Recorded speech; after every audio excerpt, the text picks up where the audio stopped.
Welcome to the Team Teach podcast. I'm Clare, and in each episode you'll find me talking with an expert guest to learn more about behaviour.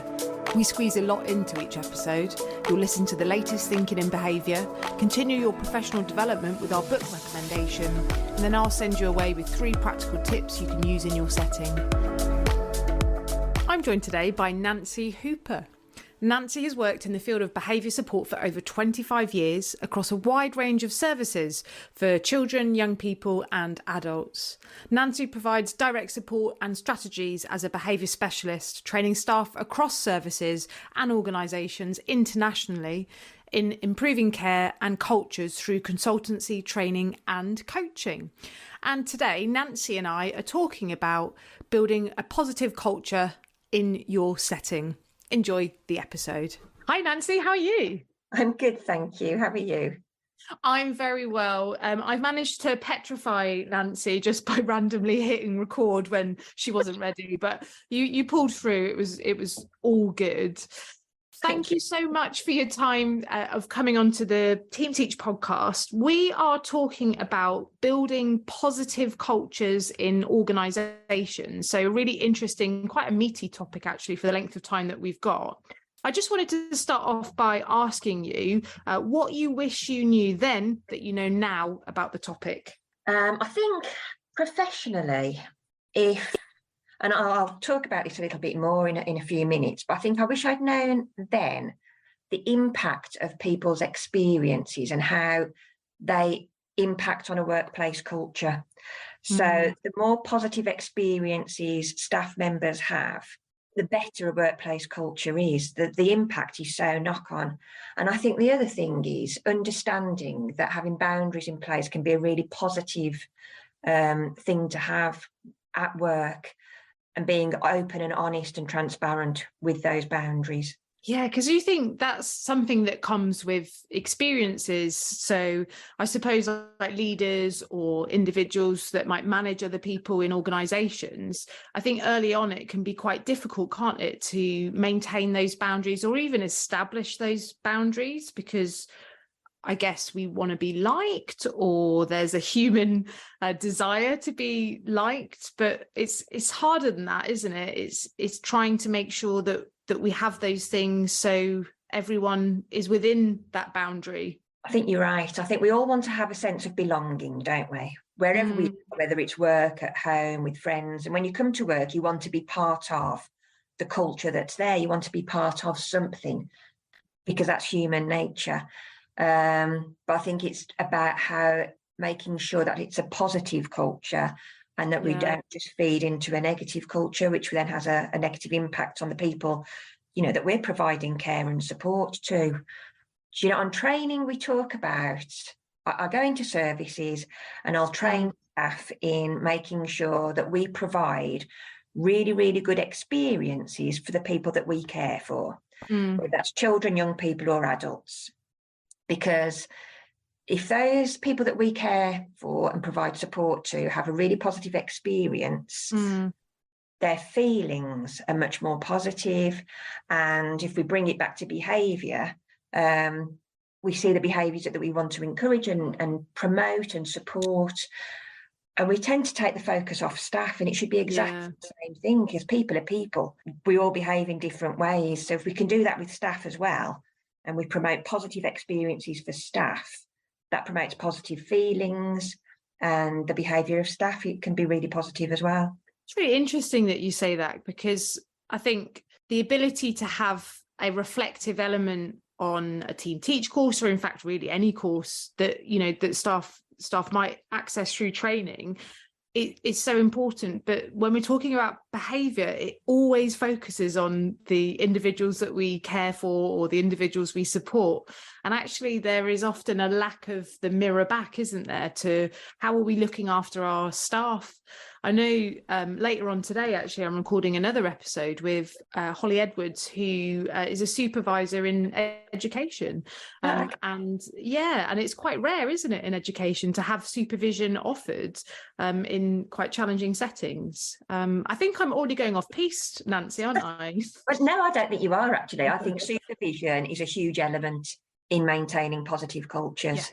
It makes people, as long as supervision is done in a supportive way, which I'm sure Holly will absolutely promote, it's about making sure that staff feel valued and important and listened to, because if staff feel important and valued, then those staff will provide the same level of support to those people in their care. They'll make those people that they care for feel valued and important. Yeah, mirroring and role modeling, all the things that we might mention in a training session that we want, to do for the individuals that we care for, but actually we need that for staff, don't we? Absolutely. Every Team Teach course starts with a values exercise. Yeah. And I think it's not just about saying what the values should be in a workplace, whether that's for staff or whether that's for the people that you support, because it should be exactly the same. But it's how we actually show and demonstrate those values. It's really, really important. They shouldn't just be words that we say or words that are written in a policy. I want to know how those values are embodied and lived and breathed in everyday practice with each other as staff, having those staff relationships, or providing that, level of care that we should be. It is absolutely fundamental, the kind of foundations of what we do. But I wanted to share a really great phrase that I heard someone else say, which is values should be lived, not laminated. Isn't that great? Isn't that a great one? You can have that one. I don't know who invented it. But it's so true that those words around creating a culture are just like bunged up on a wall, laminated, and like, there you go. Let's all stick to these forevermore. But it's way, way more complex than that. It is, and it is fundamental to everything we do. You're absolutely right. And we walk into different organisations and we see mission statements written up on the wall. We see words written down in policies and procedures.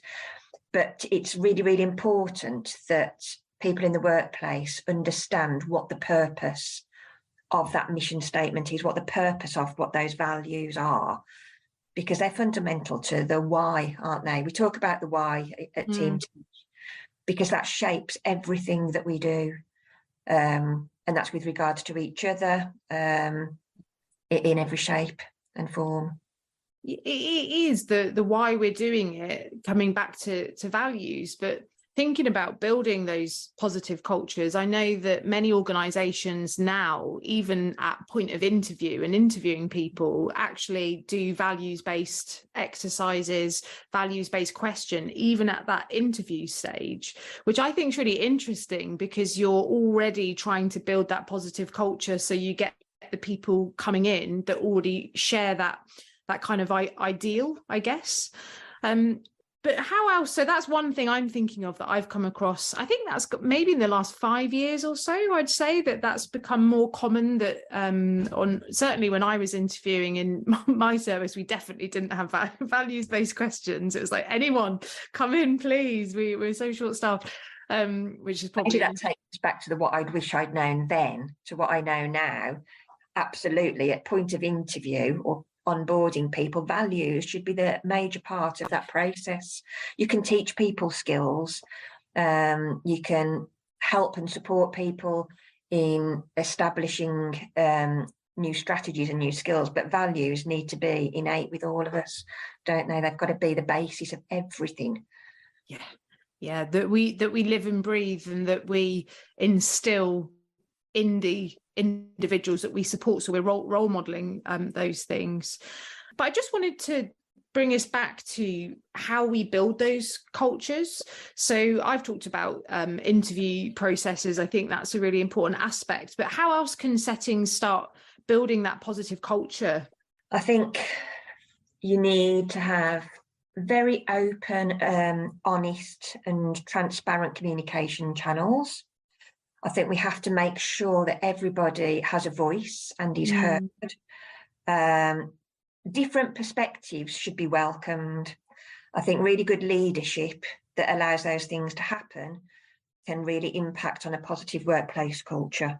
I think being able to share ideas allows you to grow and cultivate that positive environment, that positive vibe that you get within a workplace. You can feel it when you walk into somewhere, can't you? It's the way that you're welcomed. It's the way that people speak to each other. It's the way that people show that they're listening to each other. So things around active listening, you know, that's really, really important to make people feel valued and heard. That's all part of a workplace culture. We've mentioned things around supervision, making sure that people have a voice, not necessarily in front of everybody. And it's about having that one-to-one time and having that valued, just space, safe space where people feel that they can share information as well. Did you know that Team Teach also offers a coaching and consultancy service? It's an effective way to build positive cultures. Let's work together to map out a strategic plan tailored around your needs, support your staff with coaching sessions from our experienced team, and help you create, change and improve professional practice throughout your organisation. Visit the Team Teach website to find out more. Yeah, you really sparked off something when you said about supervision. So in one of the services that I worked in, there was quite a lot of psychological support, so kind of professional or clinical kind of supervision, but also certain groups that were run. So there was a mandatory staff group that was not that often. I think it was like maybe once a month. And you basically could anonymously bring something to that session. So it would be like, oh, so and so left didn't do the dishwasher, et cetera, or it'd be something major like, oh, I didn't think that you helped when so and so had a fight in that setting. And I tell you what, culturally and bringing a team together, voice heard, sense of belonging, it was probably the most difficult hour of everyone's lives. So it was really uncomfortable to have those open and honest discussions. But culturally and creating that positive vibe, that was the word that kind of sprung out when you were speaking. It was unbelievable. And I did some training, actually, a Team Teach course for this service, and an outside service came in.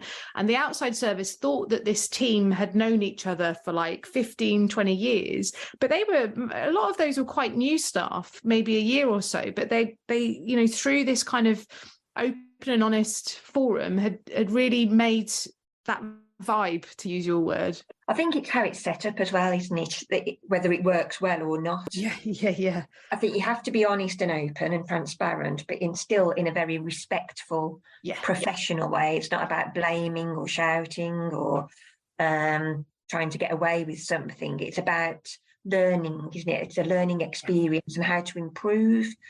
It's about having a critical friend.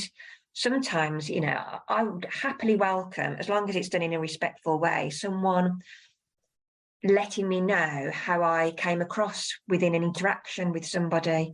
Because if it didn't come off as a positive interaction, I'd want to know, because I need to do something about it. We don't always see how we behave and how we react to things. And maybe we should be responding rather than reacting. And maybe, Nancy, your tone of voice wasn't quite so gentle as it should have been at that moment in time. Those are the kind of things we need to learn from, but it has to be done in a positive, supportive way.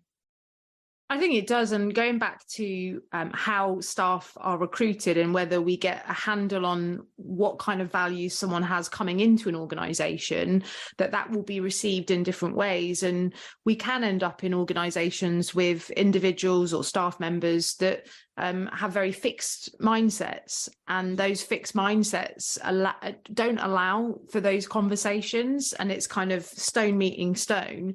But then those fixed mindsets then rub off onto the individuals that we support, and we end up with a culture of completely fixed mindsets, which I think, going to the real extreme where we're dealing with, behaviours that might challenge or concern us, it can actually be quite dangerous having, that rigidity. So it's interesting to see how it can cascade, at that initial point. If people don't have the values that we have as an organisation, it can turn something upside down.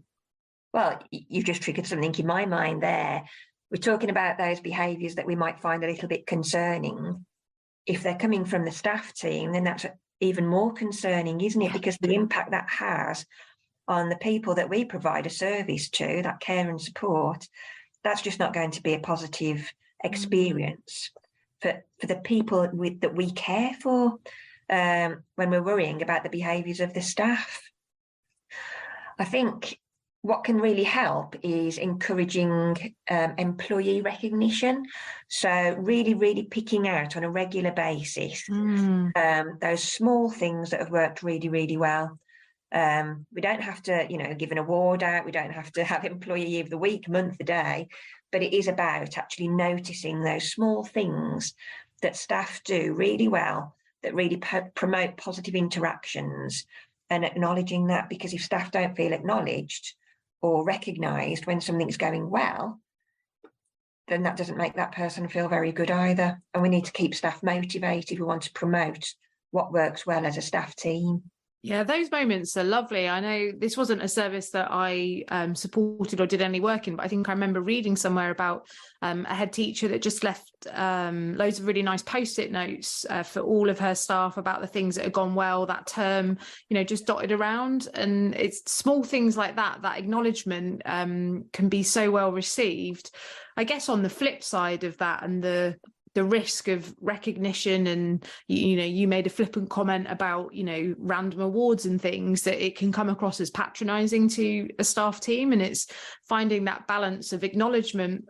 But I think I find this with the individuals that I support at the moment, is that pointless praise that is just praise for the sake of praise isn't necessarily well received.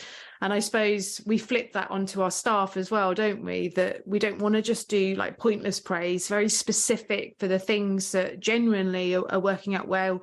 And I'm thinking about authenticity as well. I was just thinking the same word. Oh, were you thinking the same word? I should really let you speak, shouldn't I, on your interview, Nancy? I'm like, no. I was going down that it has to be genuine and it has to be authentic. We know when people aren't being real or genuine, and it doesn't sit well with us. That has a negative impact on our workplace culture. It has to be real. And it can be. And we say it's for the small things, but they're really not small things. During a tricky situation, you managed to keep your voice really, really level and really calm during that tricky situation. I was super impressed, because I don't think I would have managed that. That would have been a real conversation I've had with somebody. Yeah. Because I know sometimes in tricky situations, my voice has gone really, really quivery, or it's come out louder than I wanted it to. And then I've recognised in someone else, gosh, they worked really, really hard to keep their voice level. That's a brilliant thing to do. Yeah. That specific, authentic praise, for want of a better phrase, or even just noticing, isn't it? That, noticing and acknowledging. Yeah, that those things are there. Oh, Nancy, I did look at my watch, because I was like, I'm quite strict on the time. And actually, we've pretty much run to time, just got time. Basically, I forgot to ask you about the book recommendation at the start. So anyone that listens regularly is going to be like, why is she doing it at the end? Because I forgot to do it at the start. So just a quick book recommendation, and then your 3 tips. My book recommendation, and I've only just started reading it, but I am already hooked, is called Square Pegs. And it's called Inclusivity, Compassion and Fitting In.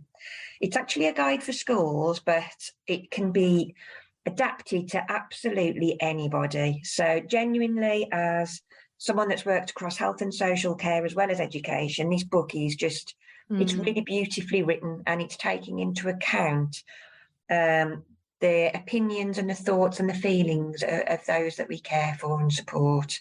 And the underlying theme of it all is about relationships and well-being, and how that impacts on where you grow and where you move to in life. And then just to finish off the episode, your 3 tips on our topic today. Okay, so I think key to everything is being able to build strong relationships. And I think that comes from leadership to working with each other, working with colleagues. That's key to everything, building strong relationships and putting the time and effort into those. I think making sure that people feel connected to a purpose. So we talked about, having a mission statement. We've talked about all these values, but what it comes down to is the why. Why are we doing what we're doing? The third one would be creating positive experiences. So even just by meeting and greeting, the way we speak to people, it's just about really making sure that people go through a positive experience. And it is, I think just the theme really of the podcast and what we've talked about has been that it's not just about the behaviour of the individuals that we support, it's actually about building that culture within our staff team. So really important thread that's weaved its way through the episode. Thank you so much for your time, Nancy, and I'll catch up with you soon. You've been listening to the Team Teach podcast. It's been great to have you here with us as we discuss behaviour, communication, and the ways we can best support those in our care. Thanks again, and I'll see you next time.